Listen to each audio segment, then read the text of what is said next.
Welcome to Solutions with Courtney Anderson. I am your host, Courtney Anderson. Thank you for joining me, and we have a show today that is part of the Law Lovers Lounge series. And of course, our Law Lovers Lounge is exactly what it sounds like. It is dedicated to those of us who love law. And it's a lounge where we're just talking about sharing general legal ideas. I must give a quick disclaimer. Although I am an attorney, I'm a lawyer in the United States, I am not your lawyer or attorney by virtue of you taking part in this program. And if you have any questions, concerns, feedback about the show, of course, you can always come to CourtneyAnderson.com. And my law firm website is litigationmitigation.com. So here we are, Law Lovers Lounge, loving law. And our show topic is, what are my free speech rights at work? Tell me. Dígame, for our Espanol listeners. And this is a really interesting show topic because it's something that has come up in the United States. It's come up in different parts, different regions of the United States where I've worked doing corporate education programs and seminars. It's also something that's come up in different countries. So it's something that people have asked me about when I've been working in Europe or Asia or Australia. I mean, this is something that people wonder. You know, I'm at work, but I have something to say. I have something on my mind. What are my rights? Broadly, let's get to it. Broadly, your rights at work in terms of free speech are going to broadly align with your rights to free speech outside of work. So let's start there. So you're asking me, hey, I'm a law lover, and I know we're in the lounge. I want to understand, what are my free speech rights at work? And the first part of the answer is, what are your free speech rights in general in that part of the world?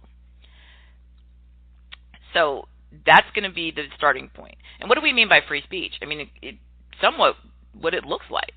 Free speech, my right to speak freely, my right to say whatever is on my mind. I want to have the right. I want to have the right to speak. I want to have the right to say whatever I want to say, right? So free speech is my right to speak freely. I have thoughts, and how free am I to say those thoughts? Now, those thoughts may be something that is a very positive thought. I might want to have my free speech say something about, I love this organization. This is the best employer in the world. I am delightedly happy. Okay. Or my free speech might have me thinking a thought and wanting to say something like, this is the most horrible place in the world. I think everyone here is an idiot, and I want the world to know. Okay. You're going to have to start with, what are your rights to free speech in the part of the world where you live to begin with. So let's start with the U.S. The United States has a constitution, a written constitution, that is somewhat challenging to modify. And so what tends to happen in the United States is you have literally a written document. You can go read it. And it's kind of, some people would argue, old, quote unquote, at this point in time. But that same written constitution from the late 1700s is the same one that the United States uses today in the 2000s. And what happens is there's a process whereby you can amend the Constitution. You can add extra things to it. You can do that, but it's a very challenging process. You have to have so many of the different jurisdictions, states, ratify these proposed changes, and there's not a lot of them. So in several hundred years, you really don't have that many modifications. And so the United States literally looks back to something, it's a written document from the late 1700s to try to figure out, what are we supposed to do today in modern times. Now, within that United States written document, it literally says that people have the right to free speech. It's in there. And, well, it's actually in an amendment. to the document. So the idea here is that in the United States, it's enshrined in a lot of the cultural expectations that people generally think, I have the right to free speech. In the United States, can you go out and have a meeting and put on social media and tell the local newspaper that you think this is an awesome country and it's great? Sure. Can you also have a meeting and say that you think that's a horrible place to live and say that your local politician is an idiot and that they should go to jail for being ugly? In the United States, actually, you can do that.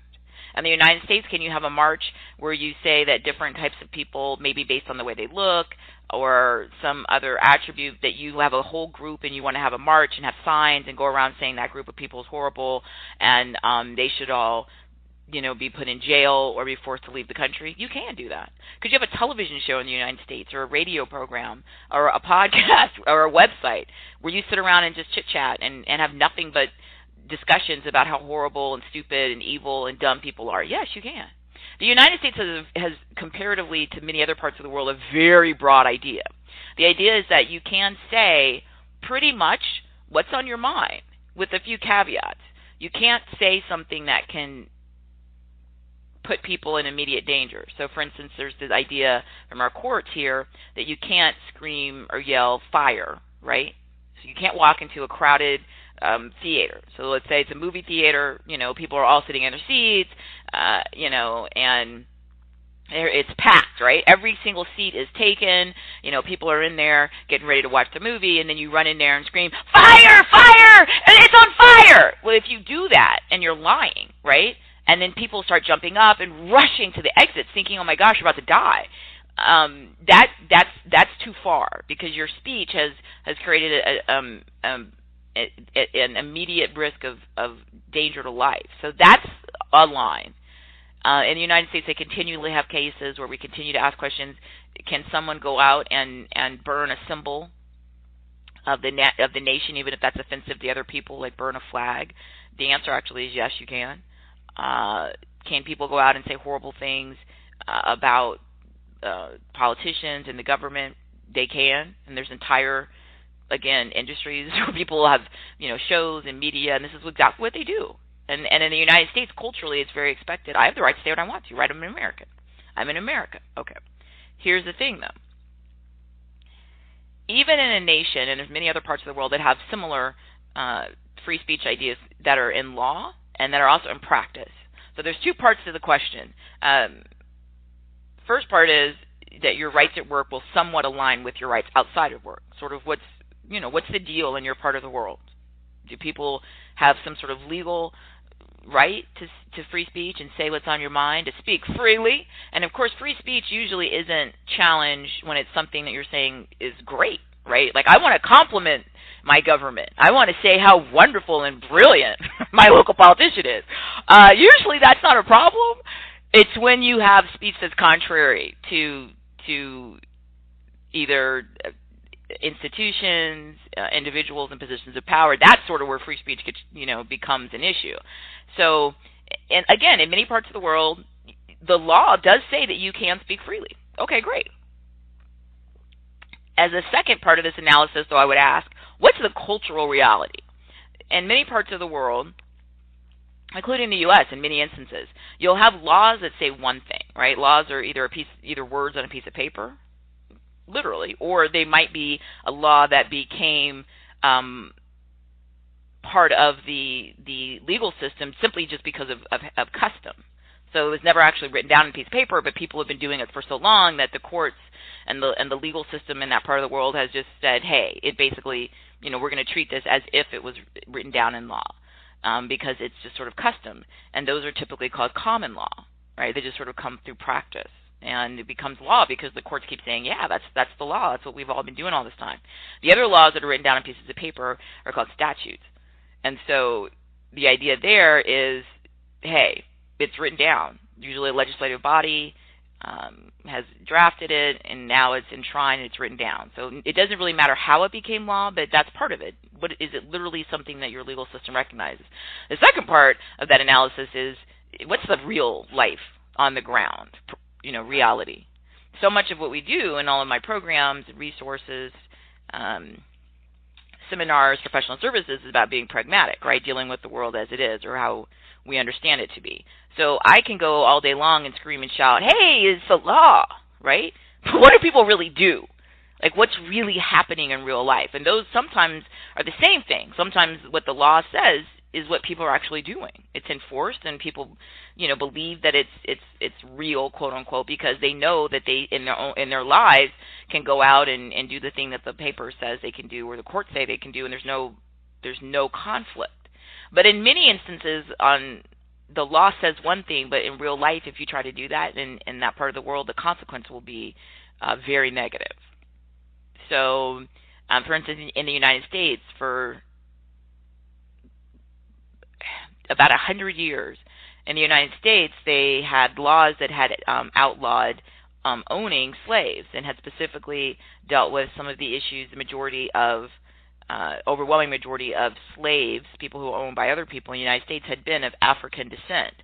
And so they were visually easier for people to sort of look at. And the idea over time became that everyone who had that similar skin color was assumed to be someone who was owned, a slave.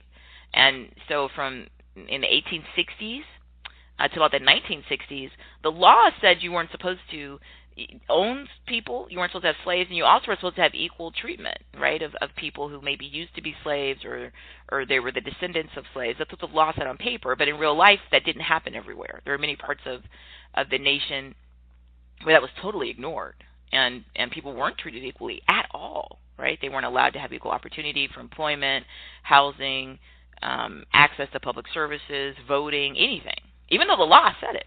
So that's just one easy example of what something says is what you tell me the law is part of my answer, but the other part I need to know is what's really going on in real life. Okay, so when you start to look and say, hey, what are my free speech rights at work where I work right now? Tell me. First thing you need to do is look and see the part of the world you're in. What are your legal rights? And that's a two-pronged analysis. What does the law say are your legal rights to free speech? And what is the actual practice in real life? What happens to people in that part of the world when they really do go out there and say something that's not popular? Is it that everyone sort of is like, I don't really agree with that, but that's their right to free speech, so there they go, and they can say whatever they want, and then they go home and there's no, worry about the government or police or being punished or anything, because in practice people really believe, hey, you can say what you want freely. That's your analysis. You got to answer that. Once you answer what your outside of work free speech rights are, right, with the law and what in practice. And if there's a conflict between what the law says and what practice, right, the law says you can do something, but in real life you know that people who do that, then they end up in trouble or arrested or punished, then you need to pay attention to what real life says until the culture changes to match the law, or until the law changes to match what's in practice. But you need to pay attention to what happens in real life, because that's going to be the answer to what's going to happen to you in real life. If you go to your job and say, hey, I'm just using my free speech. If you know that in the part of the world where you live, when people say what they want to say, that the consequence is some sort of serious punishment, then you can't fall back on and say, well, that's what the law says. I mean, you can do that, but you're going to have to be willing to pay the personal price and sacrifice of the negative consequence until the society changes, right? That's what people do. That's what people have done throughout human history for positive change. And in recent years, everyone from Gandhi to Nelson Mandela to Martin Luther King Jr. I mean, we could go on forever, right? People who do pay the sacrifice and they say, hey, I'm willing to stand up and see that we can make things change. So while we're working on that, and the immediacy of what I can say and do at my free speech rights at work today, let's keep moving. So the first part I said is it's going to roughly align with what the rights are in society. And then I said you got to look and see what's the law say in your society and what's the actual practice culturally in society. Okay. And then I said if the actual practice doesn't match what the law says, you need to probably pay attention to the practice and be willing to accept the consequences of what the reality is on the ground. And if you're willing to do that, then fine. If you're not willing to do that right now or able to do that, let's keep moving.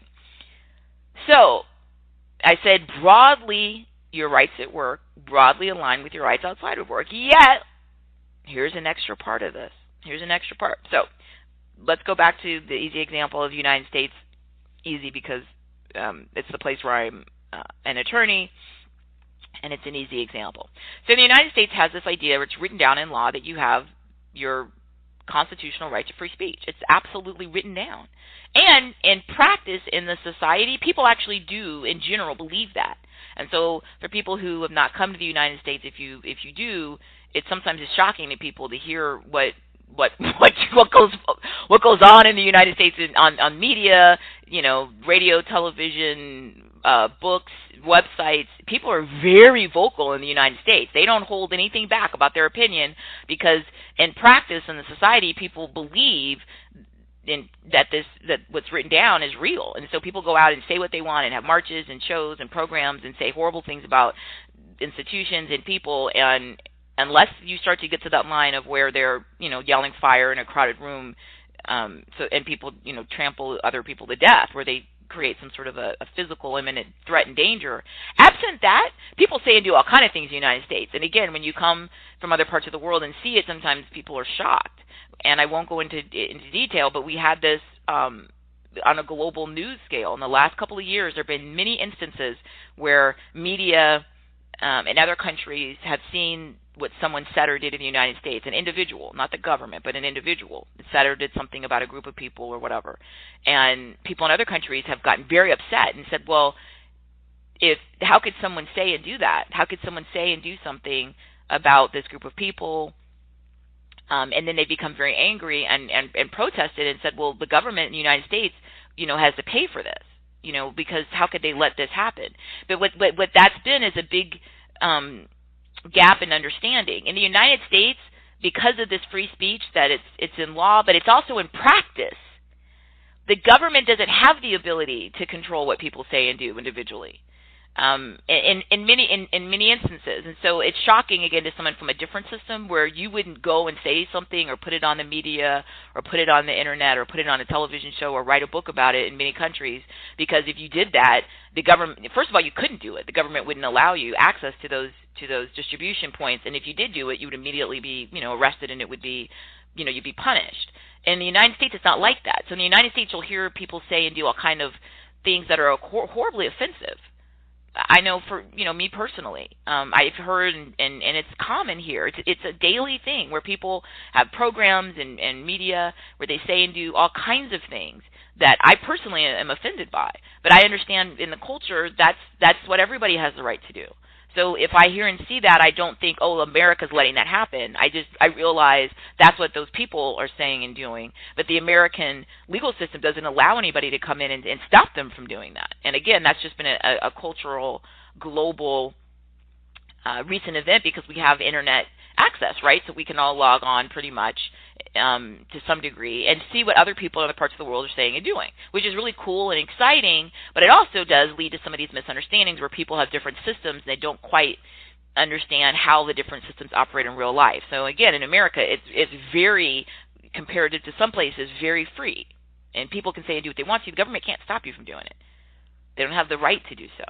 And so it doesn't mean that that's what the government thinks, or even what the majority of people think. It just means that those people have the right to say and do it. And it's just part of the culture. Bringing us to this. That's the big picture, right? Just society. And we can see all the different things that can get confusing and challenging just in society. And I just gave an example, right, where it was very serious, where people around the world were very engaged in a dialogue about this. And it basically came down to this issue of culturally and legally different perceptions of what you're allowed to say and do, right? What do you do when you add on top of that work? The layer of work, right? All right, here's the deal. So, you're going to have to, again, look to your part of the world where you live in and answer these questions. Are you required in your part of the world to be provided employment? Do you have a right? In other words, do you have a right to a job? That's going to answer part of the question of what are your rights of free speech at work. Okay. Now, using the United States as an example again is an easy one for me. In the United States, in general, roughly outside of work, you have what some would argue are really broad rights of free speech. Some would argue they're not broad enough, right? Some people in the United States say it's too restrictive, when people should be able to say and do even more. So this is an ongoing debate all over the world, but I'm just using this example. The deal is, though, in the United States, are you legally required? Do you have a right to a job? Is there something in the law that says, hey, you're here in the United States, you're required to have a job, you have a right to a job, and the government will enforce that and make sure that you're provided your job, that you have a job. The government will give you that and make sure, because you're required to have it, and it's your right. It's your right to get a job, okay? In the United States, that doesn't exist. In the United States, you're not guaranteed the right to a job. That's the reality. Now, you are provided the opportunity to a job if you're qualified, but you're not given a right to a job. Now, you are given the right to free speech. We just talked about that, right? And except for very, very, very few examples, you can't put someone in danger by yelling fire in a crowded room. There's some very, very few examples of what might be obscene. And again, I'm not even going to touch that in detail. One, we don't have time. And two, that's, again, very culturally difficult for people in other parts of the world to understand. In the United States, it's interpreted broadly, your freedom to what you artistically want to say and do, even if it's offensive to someone religious, if it's offensive to someone's cultural values, if it's offensive to other people's morals. That's not really the test in the U.S. That can't be the test. Okay, so there's some obscenity prohibitions, but they're, compared to many parts of the world, very narrow. You can't do things with people who are not adults. But other than some very narrow prohibitions on expression artistically, we'll call it generically, you again have that same right to free speech. When you move over to at work, though, in the United States, you don't have the same right. There's nowhere that you're going to go find and say, oh, there's a law that says I have a right to a job. It doesn't exist. So this is where it gets really fascinating. You do have the right to free speech. We're using the U.S. as a base, okay? And many other places have the same similar where it's the law and it's in practice. I can say what I want to, right? Free speech. It's on my mind. I'm speaking freely. Gotcha. The challenge, though, is in many parts of the world, you don't have the right to a job. Now you have rules that say that people should be able to work and that you shouldn't be prevented from working because maybe of your religion or your age or your color or your disabilities, right? So the U.S. has laws that say you can't be prevented. No one can just prevent you just because of maybe maybe you have a special need or a disability, or because of your gender, or because of your religion. They do have laws that say you can't be prevented, but there's not a law that says you're guaranteed to a job. There is a law that says you're guaranteed free speech, not a law that says you're guaranteed to a job. And here's where the challenge comes in to answer the question, what are your free speech rights at work, specifically focusing for a moment on the U.S. and many parts of the world that are very similar. You may have the right to free speech outside of work, right? We went over that in the first part. The law and in practice. Hey, you can say what you want. Speak freely. Awesome. The challenge is, in many of these places, many of these regions and countries, you do not have the right to a job. There's no law you're going to go find that says, hey, where's your job? You're guaranteed a job. Now, you are guaranteed free speech. You're not guaranteed a job. So in the U.S., it works like this. Because you're not guaranteed a job, then the employer has the ability to make decisions based on performance, your work attitude, your work ethic, about who they hire, who they retain, who they promote, and who they separate from. And so that does lead to a lot of stress and confusion for people, and they say, look, hey, here I am struggling, trying to get things done in life, and I can't say what's on my mind at work. That's not true. The law works like this. You can say what's on your mind at work. You still have the right to free speech. Your right to free speech is throughout society. Here's the deal, though. You don't have the right to any specific job. So if you use your right to free speech, and as a consequence of that, the employer says your expression of your free speech, although protected by law and by practice, is not something that meets my requirements for this employment. So I'm going to make a decision based on my employment. I'm not depriving you of your right to free speech, but I am going to say that you don't have the right to work here. And so let's say that somebody belongs to a group and they're having the right to free speech and they're out having a big march and a rally, and then they're going to, and they're filming it so it's on the news and it's also on the internet, and it's about how much they want to hurt a certain animal. They just think certain animals are horrible and they want all those animals to be harmed and eaten or thrown in the ocean or something. Let's just say it's something that could be offensive to people, right? You would have the right to do that under the law and in practice, but you do not have the right, and this is where it gets tricky for some people. You don't have the right to a specific job. So let's say the person goes out, they're part of the march, they're part of the rally, they're doing all of that, they're like, yeah, I did that, I feel so good, I had my free speech, awesome. Here's the challenge. If your employer becomes aware of that free speech or witnesses or the free speech or observes the free speech and feels that, hey, they don't want someone who is advocating destruction of these animals representing them as an employee to their customers, they do have the right to make the decision on who works there. Now, they can't make the decision based on your disability, your gender, your age, your religion, your national origin. They can't do that. But they're not making decisions based on that. They're making decisions based on your behavior, right? And they have the right to do that. They have the right to do that just like they have the right to say, I don't want somebody to work here who's late all the time.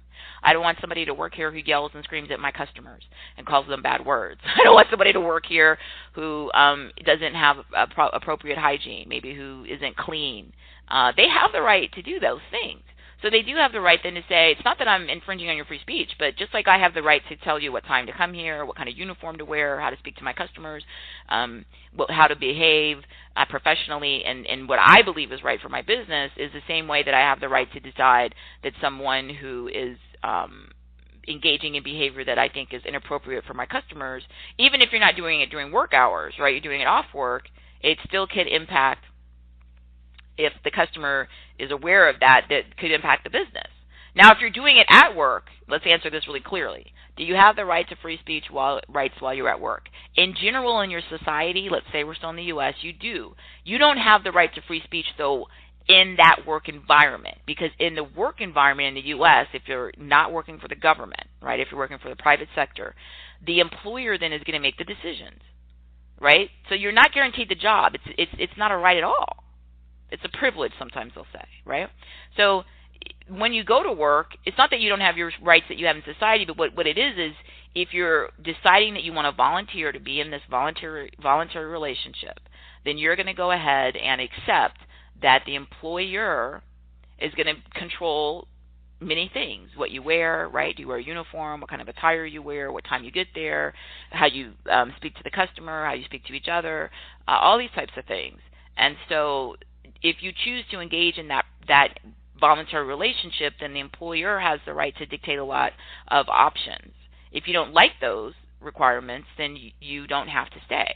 That's the reality. In the United States, if you work for the government, right, you work for a federal, state, local government, you're a public sector employee, technically you do have your free speech rights at work because you are working for the government, which is the thing that the Constitution is protecting you from, right? So in practice, you still want to understand that even though you have the legal right to say at work, my boss is an idiot and these people that work here are dummies and stupid and ugly, you may have the legal right to say that. In practice, when you're assessed for things like teamwork, professional behavior, don't be surprised if the consequence in real life is that you're marked poorly for that and there's negative job consequences. You must think pragmatically. We talk about that in all of our programs. So let's get to the answer. What are my free speech rights at work? Tell me. Well, what are your free speech rights in society at large? What are your legal rights to a job? Are you legally guaranteed the right to a job, or is it just optional, where you're not going to be denied the opportunity to work if you desire? That's what the United States has. If you don't have a legal right to a job, then that means you're entering into a voluntary relationship, and your rights are going to be predicated upon the relationship that you've, and the agreement you've entered into with your employer. That's the reality. And beyond all of that, let's get back to just basics. Everything we talk about, how to surpass your goals and all of these things. If you go in any professional environment, let's say you're even guaranteed the right to the job, right? Let's say you're in an environment where you're like, hey, I legally have free speech. It's also part of the practice and culture. I'm also legally guaranteed a job. If you go and you start insulting, threatening, humiliating, degrading people calling them names, saying to your boss, you're an idiot. Even if you have the legal right to do that, just think about how that makes people feel. And just think and work through on your own whether or not you think that's a pragmatic, meaning it's a good way to deal with the world as it is and a way to deal with other people. Is it ethical? Whether or not it's legal is what's required. Ethics is a higher level of what you should do, what you aspire to. Is it ethical to humiliate and degrade other people? And what would be the reason for you doing that? Even if you, quote, have the guaranteed job and you have the guaranteed free speech, what would be the point in that? And it might be better in your, remember, this is not your real life, this is your professional life. It might be better at work to treat people in a way where they feel positively about you, whether they're a customer, a peer, somebody that you supervise, a supervisor, anybody, because it will tend to give you better outcomes in terms of how people treat you. And you might want to just evaluate your speech and your behavior. Remember, speech isn't just words. It also could be silence. It also could be any other behavior that could equate to speech. And just think about it. How is this helping me meet and surpass my goals?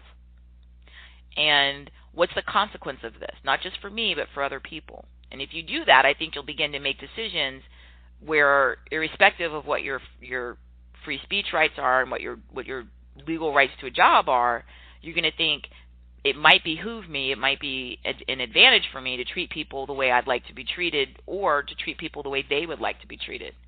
What's wrong with just being respectful? What's wrong with making people feel good about working with you? Even if it's not required, you might still find that it's going to be something that's an advantage. So what are your free speech rights at work? In many, many parts of the world, you're not going to have any. I just gave, in the United States, except for public sector employees, you don't have them because you've entered into this voluntary relationship, and you're going to both agree to your employment arrangement. And on the other hand, don't ever feel that you can't say what you need to say. And we didn't talk about it all on this show, whistleblowers. If you're somebody and you're what you want to speak about is something that's for safety, where, oh my goodness gracious, there's something horrible happening at this place and I want to let the world know because people's lives could be in danger or they could be taken advantage of or something of that nature. We didn't talk about whistleblowers. I wasn't talking about that at all, which is a totally different topic. We're just talking about in general. And I use examples of calling people names, insulting them, things of that nature. So as we close, I hope that this helped to give you a framework to think through some solutions to answer the question for you.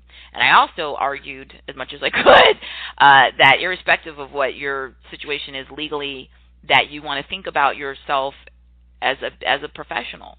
And how will it benefit you to hurt other people, to degrade other people, to treat them poorly? I would argue that maybe ethically, if nothing else, and definitely just as a pragmatist, from trying to get stuff done in your career.